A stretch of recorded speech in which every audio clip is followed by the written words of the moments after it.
Bro kabaddi league season 11க்காக பிளேயர்ஸை ரீகேட்டகரைஸ் பண்ணியிருக்காங்க. அந்த வகையில் ஆக்ஷனுக்கு முன்னாடி எந்த பிளேயர்லாம் கேட்டகரி 7 இடம் பிடிச்சிருக்காங்க, எந்தெந்த டீம்ல இருந்து எந்தெந்த பிளேயர் தெரிஞ்சுக்கலாம். அண்ட் கூடவே இந்தியா மென்ஸ் ப்ராபபிள் டீமை பிக் பண்றதுக்காக 3 கோச்சஸ் அப்பாயிண்ட் பண்ணியிருக்காங்க. இப்போதைக்கு அமைச்சர் கபடி ஃபெடரேஷன் ஆஃப் இந்தியா.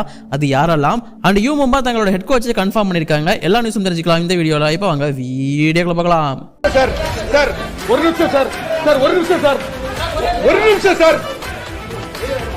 ஒரே ஒரு 1 நிமிட்டுங்க. Hello every friends, want a minute please. So friends, first of all நான் இந்த குட்டி நியூஸ்ல இருந்தே போயிடுறேன். ஃபர்ஸ்ட் வந்து பாத்தீங்கன்னா யூ மும்பாவை சேர்ந்த நம்மளோட கோலமர் ரேசா உங்க எல்லாருக்குமே தெரிஞ்சிருக்கும். அவர் தான் ஹெட் கோச்சா இருந்தாரு. அவருக்கு கீழே 2 அசிஸ்டன்ட் கோச் இருந்தாங்க, நம்ம ஜீவா அண்ணா அண்ட் சுதார்னு சொல்லிட்டு. பட் அப்ப 2 பேரையும் தூக்கிட்டு இப்ப அனில் சப்ரானாவை திரும்பவும் அசிஸ்டன்ட் கோச்சா அப்பாயிண்ட் பண்ணிருக்காங்க.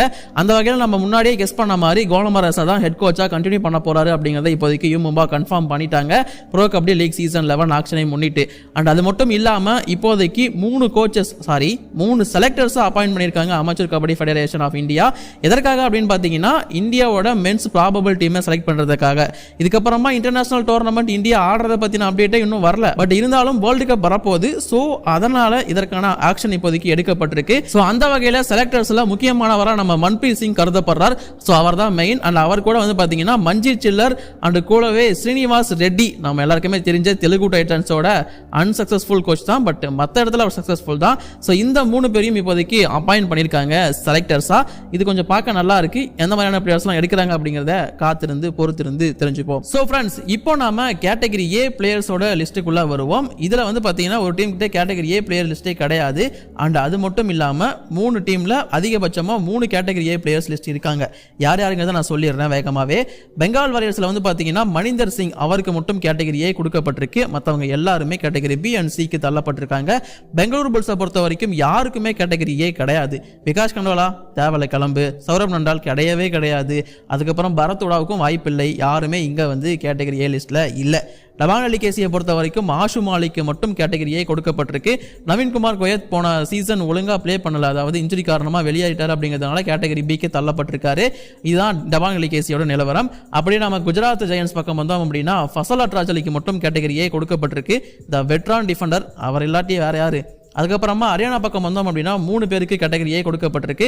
அவங்களோட கோ கேப்டன்ஸா இருக்கிற ஜெய்தீப் தாகியா அண்ட் மோஹித் நண்டால் 2 பேருக்குமே கேட்டகரியே கொடுக்கப்பட்டிருக்கு. கூடவே லாஸ்ட் இயர் சென்சேஷனான பர்ஃபார்மன்ஸை கொடுத்த சூப்பர் டேக்கலோட பாஷா அப்படின்னு சொல்லப்பட்ட ராகுல் சேத்பல், அவருமே கேட்டகரியே லிஸ்ட்ல இருக்காரு. And then Jaipur pink panthers பக்கம் வந்தோம் அப்படின்னா அர்ஜுன் தேஷ்வால், சுனில் குமார் அண்ட் அன்குஷ் ராத்தி, இந்த 3 பேருக்கும் கேட்டகரியே அப்படிங்கிறது கொடுக்கப்பட்டிருக்கு. இந்த 3 பேரும் ஆபியஸ் சாய்ஸ் தான், எல்லாருக்குமே தெரிஞ்சிருக்கும், நல்ல பிளேயர்ஸும் கூட. அதுக்கப்புறமா பட்னா பைரட்ஸ் பக்கம் வந்தோம் அப்படின்னா Sachin and Krishnan Dhull. Sachin Tanwar obvious choice, ஒரு பிரைமரி ரைடர், டீமோட கேப்டன், அவருக்கு கேட்டகரியே. அண்ட் இல்லாம கிருஷ்ணன் துல் அப்படிங்கிற ஒரு டிஃபெண்டர். அண்ட் தென் அப்படியே புனேரி பல்டன் பக்கம் வந்தோம் அப்படின்னா புனேரி பல்டனை பொறுத்த வரைக்கும் அஸ்லாம் இனாம்தார் அண்ட் கூடவே முகமது ரெசா சியானி அப்படிங்கிற 2 சூப்பரான ஆல்ரவுண்டர்ஸ், ஒருத்தர் இந்தியா ஒருத்தர் ஈரான், 2 பேருக்குமே கேட்டகரியே அப்படிங்கிறது கொடுக்கப்பட்டிருக்கு. இதுவும் கேட்க நல்லா இருக்கு, பார்க்கவும் நல்லா இருக்கு. இதை பத்தி நம்ம தனியாவே வீடியோவும் போட்டிருக்கோம், நீங்க இன்னும் பார்க்கலன்னா பார்த்து தெரிஞ்சுக்கோங்க. தெலுங்கு டைட்டன்ஸை பொறுத்த வரைக்கும் கேட்டகரியே ஒருத்தருக்கு மட்டும் தான் கொடுக்கப்பட்டிருக்கு. யாருன்னு உங்களுக்கே தெரிஞ்சும். அந்த டீம்ல தனியாளா போராடிட்டு இருந்த பவன் ஷராவத்துக்கு கேட்டகரியே கொடுக்கப்பட்டிருக்கு. அண்ட் தமிழ் தலைவாசை பொறுத்த வரைக்கும் இங்கேயும் 3 பிளேயர்ஸுக்கு கேட்டகரியே கொடுத்திருக்காங்க. நரேந்தர் கண்டோலா, சாகர் ராத்தி அண்ட் சாஹில் குலியா. இதையும் நாம தனியா வீடியோவா போட்டிருக்கோம், பார்க்கலன்னா பார்த்து தெரிஞ்சுக்கோங்க. அதுக்கப்புறமா யூபி யோதாஸ் பக்கம் வந்தோம் அப்படின்னா யூபி யோதாஸ்ல சுமித் சாங்வான், சோ டிஃபெண்டர், அவருக்கு மட்டும் கேட்டகரியே கொடுக்கப்பட்டிருக்கு. வேற யாருக்குமே இங்க கேட்டகரியே கொடுக்கப்படல. பர்தீப் நர்வாலும் கேட்டகரி பிக்கு தள்ளப்பட்டிருக்கிறார். அண்ட் தென் யூ மும்பா பக்கம் வந்தோம் அப்படின்னா குமன் சிங் அண்ட் கூடவே அமீர் முகமது ஜஃபர் தனேஸ், சோ இந்த 2 பேருக்கும் கேட்டகரியே கொடுக்கப்பட்டிருக்கு. இந்த டீமை பொறுத்த வரைக்கும் 2 பேருமே அன்எக்ஸ்பெக்டட் தான், பட் கேட்டகரி ஏல இருக்காங்க. அது கொஞ்சம் பார்க்க நல்லா இருக்கு. சோ இதுதான் கேட்டகரி ஏ பிளேயர்ஸ்க்கான லிஸ்ட். அடுத்ததா கேட்டகரி பியும் நான் உங்களுக்காக அப்டேட் பண்றேன். அதுக்கு மறக்காம நம்ம சேனலை சப்ஸ்கிரைப் பண்ணி வச்சுக்கோங்க. இப்போதைக்கு இந்த வீடியோ நான் முடிச்சுக்கிறேன். தேங்க்யூ.